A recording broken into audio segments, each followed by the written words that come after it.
When you stop settling for good enough or the things are okay way of life, it doesn't mean that you have to blow up your whole life for improvements to happen.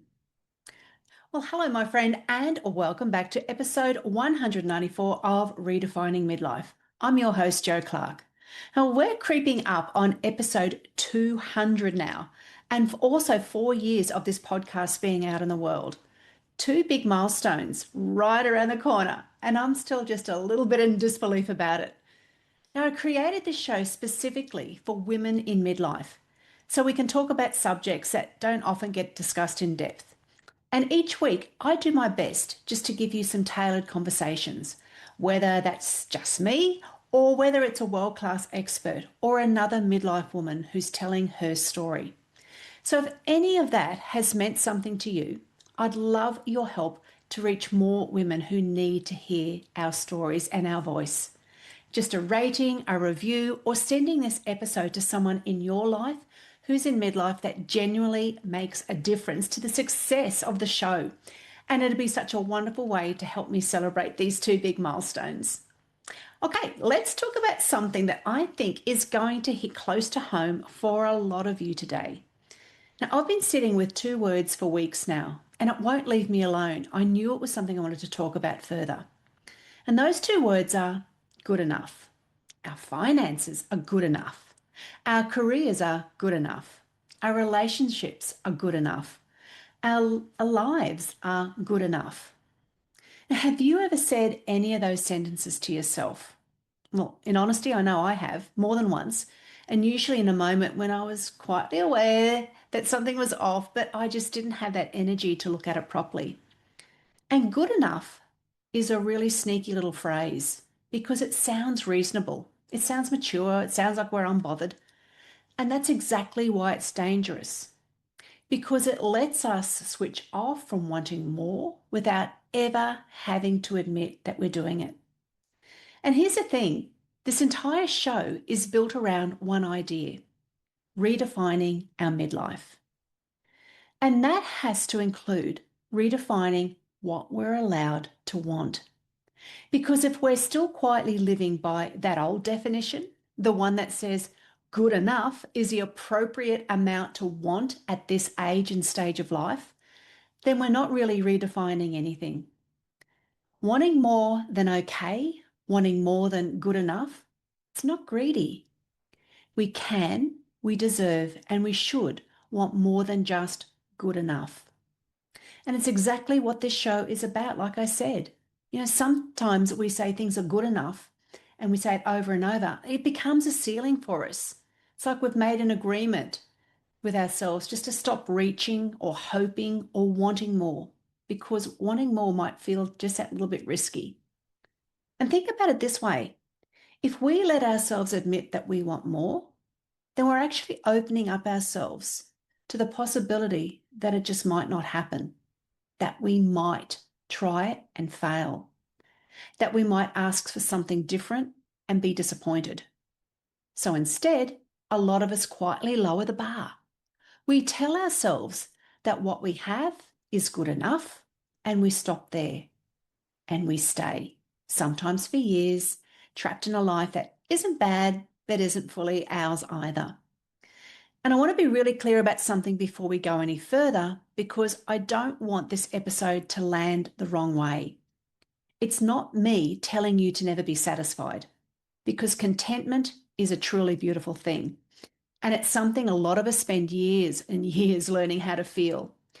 But there's a real difference between contentment and settling.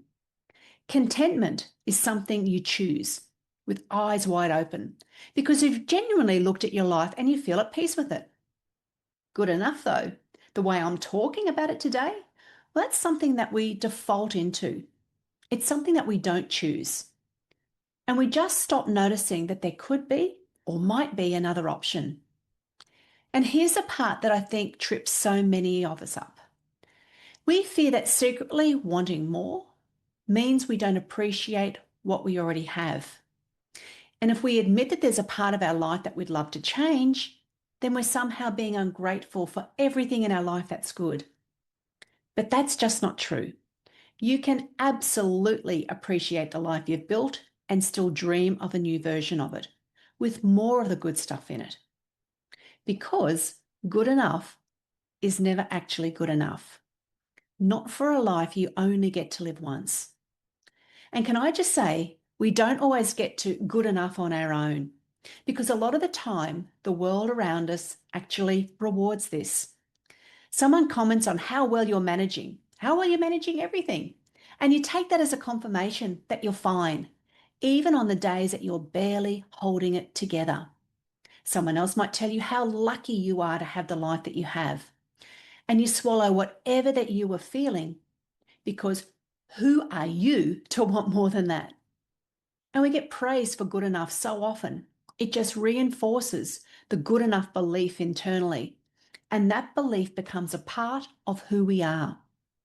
And research in psychology shows that our beliefs don't just shape our reality, they actually predict what happens next. And changing your belief about what is true or possible for yourself can literally change your life. Now let's get specific for a minute, because this whole trap of good enough hides in places that we've stopped even looking. Take relationships, for example. Maybe your marriage or your partnership is fine. Nobody's fighting. Nobody's unhappy exactly, but nobody's really seeing each other anymore.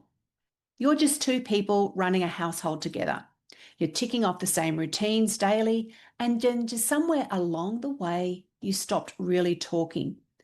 The kind of talking where you actually learn something new about each other. And that's good enough. And it can stay good enough for decades if nobody says anything. But as my recent guest, Lana Hall, who is a clinical psychologist and a relationship coach, she said in our conversation, would you wish your own child to have that type of relationship or marriage that was simply just good enough? Now, I know what my answer to that question is. Also, take your career. Maybe it pays the bills. Maybe you're even good at it, but it hasn't lit you up in years, maybe decades. You used to feel something when you talked about your work, and now you just feel tired or stressed or anxious when you talk about it. But still, it's stable. So you tell yourself, well, it's good enough for the moment, or good enough for the next few years. And then you stop asking whether there might be something actually out there that fits who you are now. And take your health, your body, the way you feel in your own skin. A lot of us have made peace with complaining about our energy or weight or our aches instead of actually doing something differently. We've normalised feeling flat or tired, and we hold off going to the doctor or staying current with our recommended health checks. We call it just, oh, we're getting older, and we leave it at that. Yeah, I'm feeling good enough. And then just take your life more broadly, the whole shape of your life, where you live, what your days look like and how they're structured, what you spend your time doing, what your goals, your hopes, your dreams are, whether they're being met or unmet. And it might not be bad. It might genuinely be a nice life by most measures. But if you're honest with yourself, is it a life you choose or a life you landed in because it was easier than asking for something different?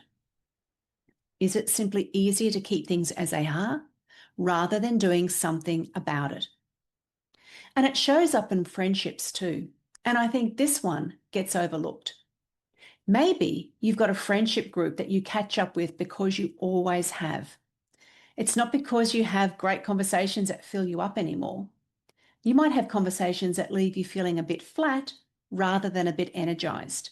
But you keep showing up because it's much easier admitting the friendship than admitting that the friendship has run its course, or that you're craving something different and deeper than what's on offer. And I actually think back to my own years teaching when I reflect on all of this that I'm talking today. You know, I loved parts of that job. I truly did. But there was a version of me that was working in a classroom for years, telling herself that this was good enough because this job was stable, because it made sense, because I was good at it, and because I should be retiring in another 5 or 10 years, but mainly because leaving felt terrifying. And it took a long time before I let myself admit that I wanted something more. and even longer before I did anything about it. And I see this constantly in the women that I mentor too. I had a client last year who came to me and she said, almost apologetically, and she didn't have a real problem, that her life just felt a bit beige. Nothing was wrong, nothing was falling apart. It was just beige. And that word has stuck with me because I think it captures really good enough better than almost anything else could. It's not a crisis, it was just beige. So if good enough isn't actually serving us, then why on earth do we stay there for so long? Well, there are a few really good reasons, and I want to name them because I think naming them takes away some of their power. The first is a fear of appearing ungrateful. So many of us were raised to believe that wanting more is somehow greedy or indulgent, especially when other people have got it so much harder. So we swallow the wanting and we call it gratitude instead. The second is fear of disappointment. If you never let yourself want something bigger, well, then you can never fail to get it. So staying in good enough territory feels much safer than reaching for more and coming up short. It's a really great way that we can protect ourselves from a kind of pain that hasn't even happened yet. And the third is comparison. We look around and we see other women who seem to have it worse. And we tell ourselves we have got absolutely no right to want more. But somebody always having it harder than you doesn't erase your own right to want a bigger, fuller life. Both things can be true at once. And the fourth, honestly, is just exhaustion. I know a lot of the women that I talk to have spent decades showing up for everybody else. And by the time midlife arrives, that whole idea of wanting something for themselves feels just like one more thing that's on an already overflowing plate.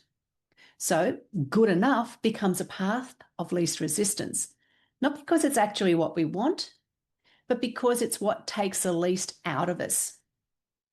And there's a fifth reason, and I think it might actually be the biggest one. Age.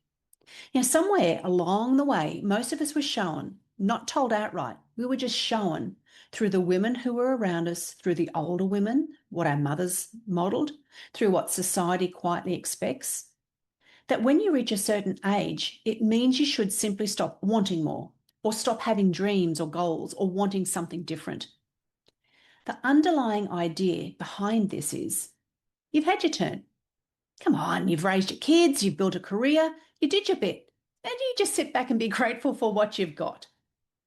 Nobody hands you a rule book that says this, but we absorb this message anyway from 1,000 small moments where wanting more past a certain age got labelled as selfish or unrealistic or a bit embarrassing. So what do? Well, we shrink down our wanting to fit what we were taught midlife is supposed to look like. Now, none of those reasons make you weak. They make you human.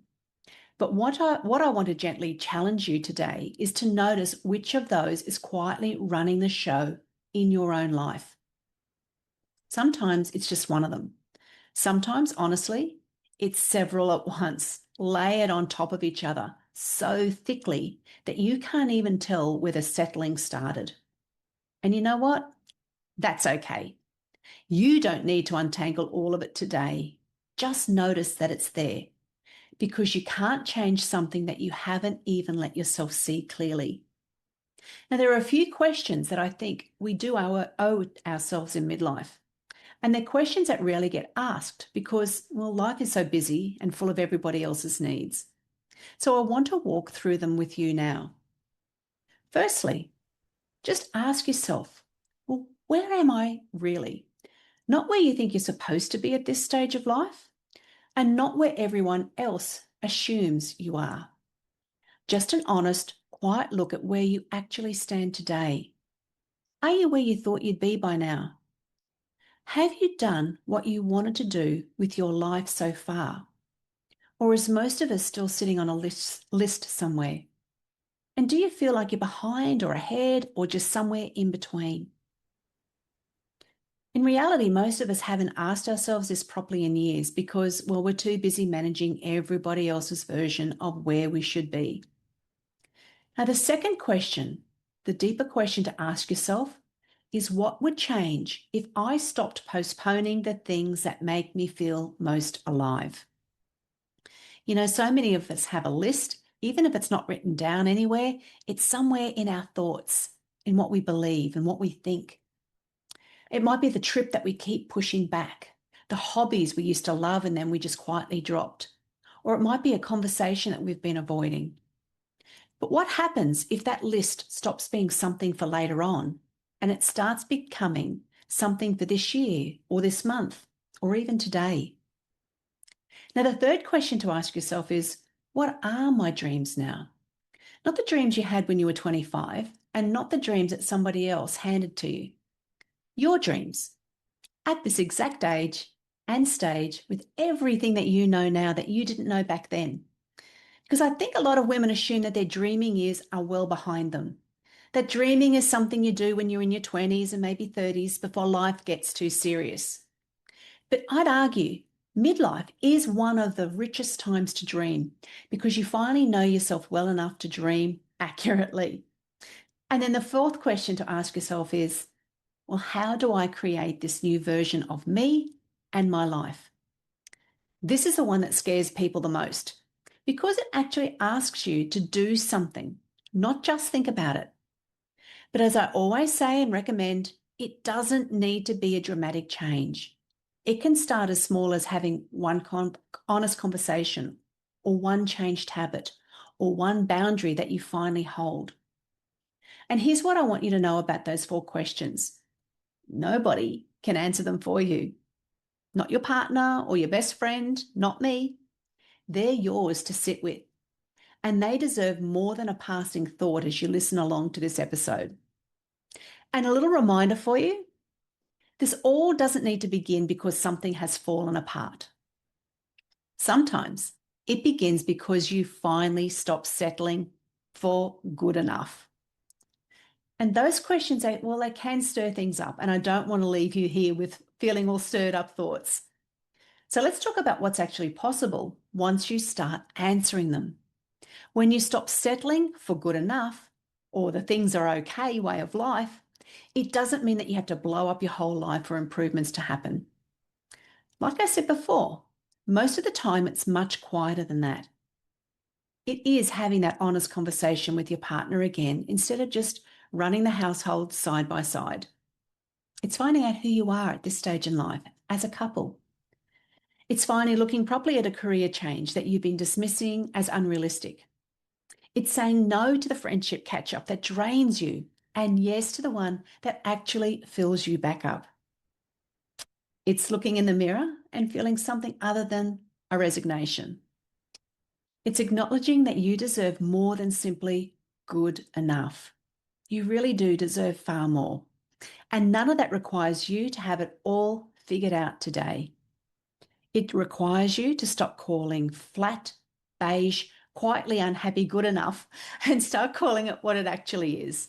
It's just a signal. It's a nudge. It's an invitation to want more without needing guilt attached to the wanting. And if you're sitting there with all of these sorts of thoughts and questions swirling around and you're not entirely sure how to even begin answering them, I do want you to know that that's completely normal. Big questions like this don't usually get answered in a single moment of reflection. They do need some structure. They need some space. And honestly, sometimes a bit of guidance to work through them properly. And this is exactly why I created Rediscover You. It is everything that I wish I had when I was feeling lost and stuck 6 years ago. It's a supportive guide and it's built around 9 life pillars. It walks you through your own honest answers to questions just like these we've talked about on the podcast. And it's done at your own pace, in your own time. It includes a workbook, reflection prompts, affirmation cards, a monthly intention planner, and a guided visualization. Everything that you need to sit with the big questions instead of letting them float past you on a busy day. But what I love most about it is that it doesn't ask you to overhaul your entire life overnight. It gives you a starting point, a way to get honest with yourself, looking at different areas of your life so you're not trying to figure out where good enough has crept in with nothing but a notebook and good intentions. Now, you can find this at joeclarkcoaching.com/shop. And if you're the kind of woman who knows that she wants a more personal, a more one-to-one support working through this exact process, well, that's where my mentoring program, Reimagine, is there for. Reimagine is a 6-week program, and we work through this together, side by side. And I help you to build the version of your life that feels like yours again. And it just fast tracks that whole messy middle that you can find yourself in. And it gives you the support, the guidance, and the accountability that you need. And you can just head over to my website or send me an email or a DM on Instagram.